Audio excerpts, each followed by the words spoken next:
Battlefield Portal. What the hell, man? Don't you know it's rude to spy on somebody? I mean, I'm just trying to check out Portal here. It's quite nosy of you. Well, since you're here anyway, why don't we go check it out together? So the Battlefield Portal editor has just gone live. It's sort of an early version of the editor, but I thought it would be fun in this video if we could go through it together. I think you can only really do this on PC or mobile, so if you're a console player, you probably won't be able to do this in the same way, but don't quote me on that, I could be wrong there. But anyway, we're going to go through here and see what all the options are. We're going to take a look at the rules editor, which should allow you to chop and change almost anything, I believe, and then finally we're going to go over all the weapons and vehicles that are available in 1942, Battlefield 3, and Bad Company 2. So let's get started here. The first thing you choose in the Portal editor is, of course, what game mode you want to play. So here we've got Conquest. Let's just go with that because that's probably the one that most people are going to select.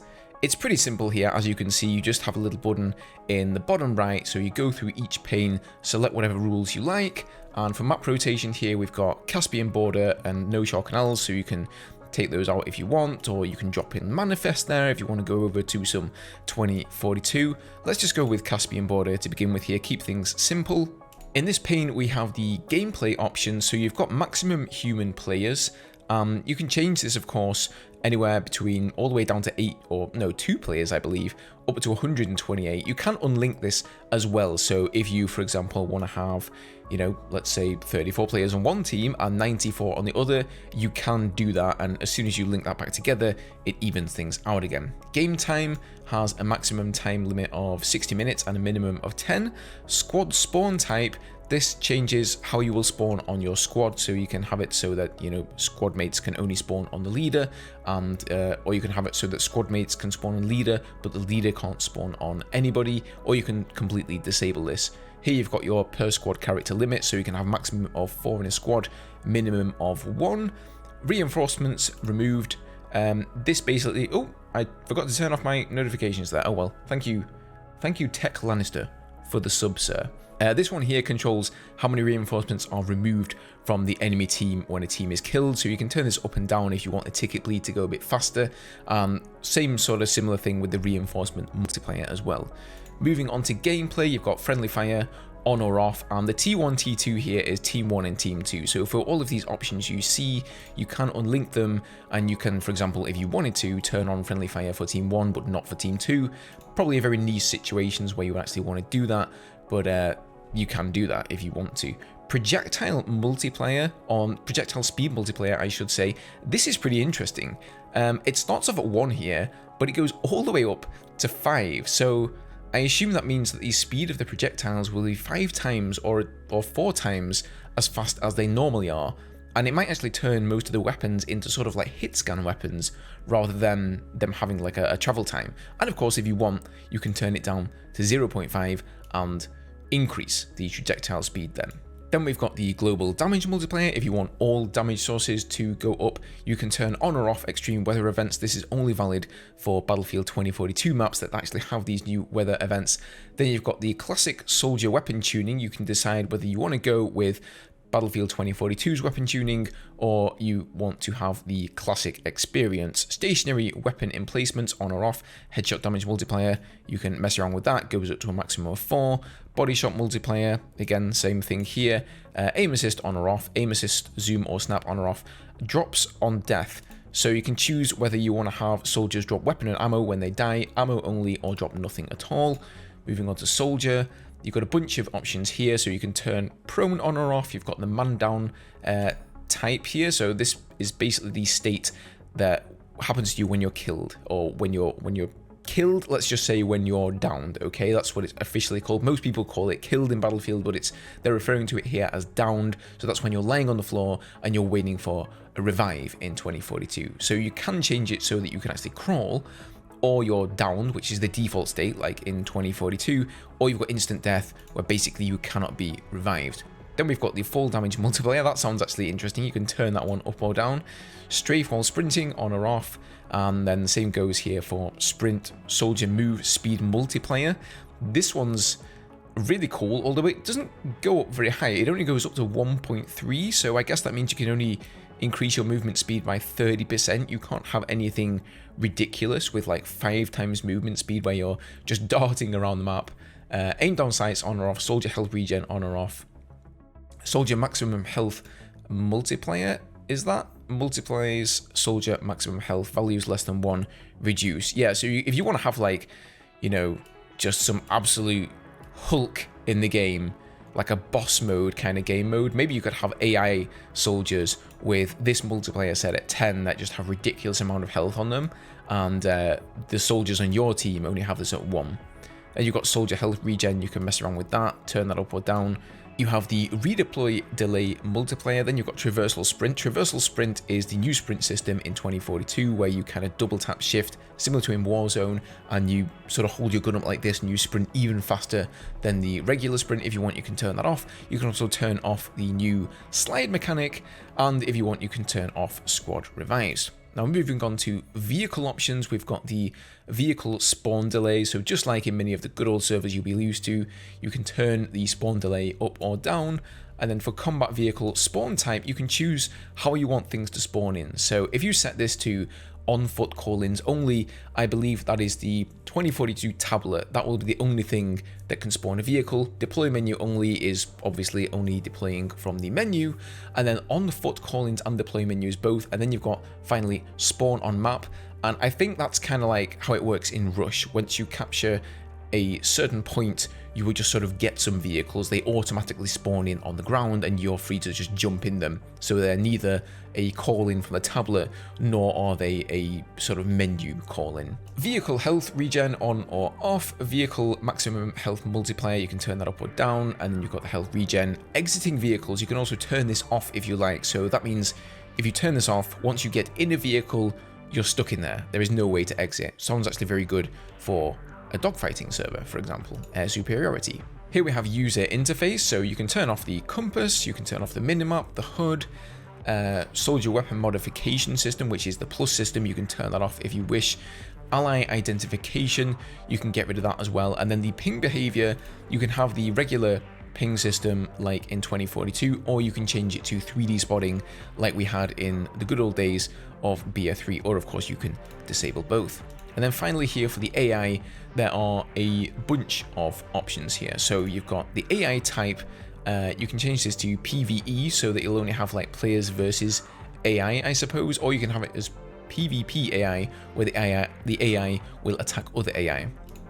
And you will be happy to see some difficulty settings here. So we've got beginner, intermediate, and advanced. I'm not sure what the bots in the beta were set to. I have a sneaky suspicion that they were beginner bots that we encountered in the beta, and that's why they were so terrible. At least I'm hoping that they weren't the advanced ones, but it looks like we are going to have difficulty settings for that. So if you want to make like a zombie mode and you want, you know, some more challenging AI, you can do that too here. The synced modifiers button, what this does if you click this, it basically means that all the rules that you set for players previously will also apply to the AI. If you uncheck this, all of these changes you make will basically only apply to the AI soldiers. So again, if you want to make like a Zerg mode or a zombie mode, you can change the AI soldiers independently of actual players. All right, moving on, we have the team. So this is where you pick, you know, obviously what team you want to play as. And here it says you've got, you know, 2042 specialists, weapons and vehicles. You can of course choose Battlefield 3 or Bad Company 2, and you can have, you know, let's say BO3 versus Bad Company 2.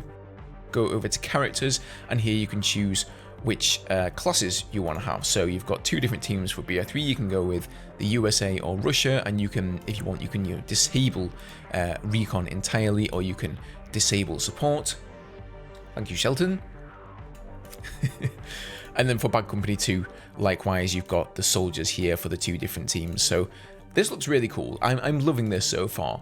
Now, this is the most interesting part for me, the weapons. This is where you can turn off certain weapons in whatever sort of game you've chosen, you know, whether it be BO3, Bad Company 2, or 1942. And we can actually have a look at all the weapons as well. So here we've got Team 1, Battlefield 3. These are all the assault rifles. that you can see here. I'm not going to go and list every single one because you guys can see them for yourselves, and if you want to go check out the Portal editor, you can do that too. There's only one bolt action rifle. That's maybe a bit of a letdown, but we do have most of the weapons here. As far as I can remember, I can't list every Battlefield 3 weapon off the top of my head, but it seems like we've got a fair few. Obviously not every single weapon, like that's definitely not every single pistol in the game here. We've got the Rex revolver, but no Magnum, for example. Here we've got 4 PDWs. I think they've definitely tried to, you know, go with the most popular ones. And then here for Bad Company 2, let's take a look at these weapons. The good old AN-94, the XM8 prototype. I remember that one fondly. I didn't play a whole lot of Bad Company 2, so I couldn't really tell you whether all of these weapons that are in the Portal game are the same as Bad Company 2, or whether we're missing a bunch, because, like I say, I wasn't really that versed with it, but this looks awesome. I can't wait to use some of these weapons. We've got a Thompson there in the SMGs. I didn't actually know that one was in Bad Company 2 at all, so that's awesome. And of course, here, sidearms, the good old Tracer dart gun. Let's just go back here super quickly. In fact, how can I... where were we here? Soldiers. Yeah, let's go back to teams here. Let's change Bad Company 2 to 1942. And let's take a look at that. So we've got 3 teams here, of course. You've also got the UK and Germany in 1942. Look at these guys. I like the sort of more cartoony look of it, actually. I don't think they're going to look like this in game, but it's a nice representation here in the Portal UI. So, assault rifles here, we've got the SDG-44, bolt action rifles, 3 of those, 1 DMR, 1 LMG, couple of pistols, and a couple of SMGs. Like I say, this was a very early Battlefield game, so there was likely not as many weapons in that game as there were in others. Now, if we move on to attachments, yep, you can also customize the hell out of this. You can veto or sort of deselect any attachment type. So if you don't want, you know, Spaz 12 with slugs, guess what? You can go ahead and disable that. And you've got all the magazine types here, the myriad of different barrel slots, and it sort of just lists them all, you know, in categories. So you've got literally every single barrel slot attachment for every single weapon. Here we've got all the close range sights. I'm not going to go through all these because you guys will know a lot of what they are. Sadly, here we're looking at the 1942 weapons, and there is just 2 attachments compared to all of these in BF3. I'm not sure how that's gonna be balanced, but we're about to find out, guys, this coming Friday. Moving on to the vehicles here, you can also turn these off, of course. So we've got the Vodnik here, the ground transport vehicle, and the VDV buggy for attack helis. You've got the Mi-28 Havoc, and then there's the Apache for the American side for BR3, and scout helis. You've got the same thing, the Z11, and the Little Bird, of course, for the US. And then the transport is the UH-60. Infantry fighting vehicles, the BMP-2, and I think it was the LAV, maybe for the US side. Can't really remember that one. AA vehicles, you've got the Tunguska, and that actually might have been the LAV. That was for the AA. Can't quite remember. Fighter planes, you've got the Su-35BM flanker, and then there's the Super Hornet for the US, and then finally for main battle tanks, you've got the T-90 and the Abrams for the US. Now, this is interesting to me. I have never looked into the vehicles of 1942, so we've got the armoured ground transport vehicle here, a half-track, and then for light ground transport, you've got the Willys MB. Bombers, you've got the B-17. For fighter planes, you've got the Spitfire. And then heavy tanks, you've got the M10 Wolverine. And for main battle tank, you've got the good old M4 Sherman. And then you can even go further here. You can go into gadgets. So just like with the vehicles and attachments, you can fully customize all of the gadgets in the game. You know, like I say, I won't go through every single thing that is in Portal because we'll be here all day. So I'll leave some of this stuff for you guys to go and check out for yourselves. But from what I've seen so far, it looks like it's pretty much all there. And oh man, I can't wait to play this shit. It's going to be awesome. Alright, so if we come all the way back to the start of this process where you choose the game mode, you'll notice that Team Deathmatch and Free For All have this little spanner icon here, which indicates that these game modes can be customized by the special rules editor. So unfortunately, Rush and Conquest are out for that at the moment. I really would like to see that functionality come in the future though. So let's go ahead and select Free For All here, and let's go through, stick a map in here, Breakaway. The Breakaway platform, that's fine. And then if we move all the way down to the bottom here, you've got the rules editor. So as far as I understand, I think this is the way this works. You have rules that you set for the game, right? So here's one of them. Let's just go with that, rule 1. And then on the events panel here, you choose when you want this rule to occur. So if we choose ongoing, that means the rule is going to be happening for the entire game. And you can choose global, or if you want this rule to affect a certain player or an entire team. Now, you can also choose other things here. So if you choose, for example, on player died, that means that this rule is going to occur whenever a player dies. So if you wanted to make, let's say, a gun game and you wanted players to get a new weapon, you would probably select that so that whenever you die, you get a new weapon, or, you know, whenever you score a kill, you get a new weapon. You could also do it that way. So then here on the left side, you have all of this stuff, and the conditions is, you know, essentially just that, the conditions that have to be met for the rule to activate, and the actions is what the rule will cause to happen, right? And there is just a bunch of stuff here. Like, a lot of these things, I'm not going to lie to you guys, I don't really know what the fuck I'm talking about, but there are just a myriad of different options here. If we go in logic, you know, you've got player stuff. So here's a good example for the inventory here. These are all the options that you can use to control player inventory. So if you drag this one out, the replace player inventory, you just slot it there into the action part of your rule. And then here you're going to select like the player that you want it to affect. And here you can select what item you want to spawn on that player himself, you know. Here it is, selection list. Here we go. Okay, inventory melee weapons, inventory primary weapons. So you can go drag that one in there, and then you can select what game you want to have it to be. So let's say you've got 2 teams playing Battlefield 3.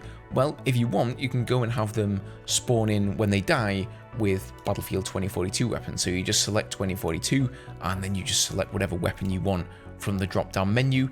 It looks pretty easy, like, once you actually get the grasp of what you're doing here. And then of course you would have to set the condition of when this is going to happen, and this is just a single rule. So if you wanted to recreate a good old game mode like gun game, you'll probably have to make a few rules, and it won't be super complicated. But one of the great things they've done with this system is that if you right click on any of these things here and you click on help, it explains exactly what it is, and it also gives you some examples of how it can be used. And even if you right click on the whole rule thingy here, you've got, you know, a really lengthy explanation of just how that works. You know, here's the condition, and here are the actions. So as far as I understand it, yeah, this condition is checking when a player earns a kill, whether their team has reached the target score, and then the actions execute, which in this case is ending the game mode for the player team's favor. So if you've essentially depleted all of the enemy tickets, your team will win the game.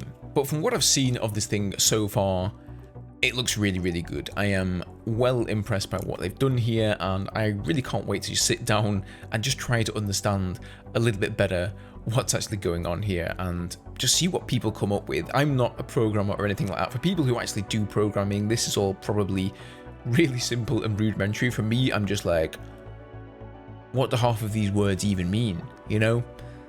Anyway, I'm going to leave it here for today, guys. I would beg for your subscriptions, your likes and whatnot, but I feel the more I do that, the less I get. So I'm just gonna, I'm not gonna say anything. I'm just leave. I'm gonna just leave you. Bye bye.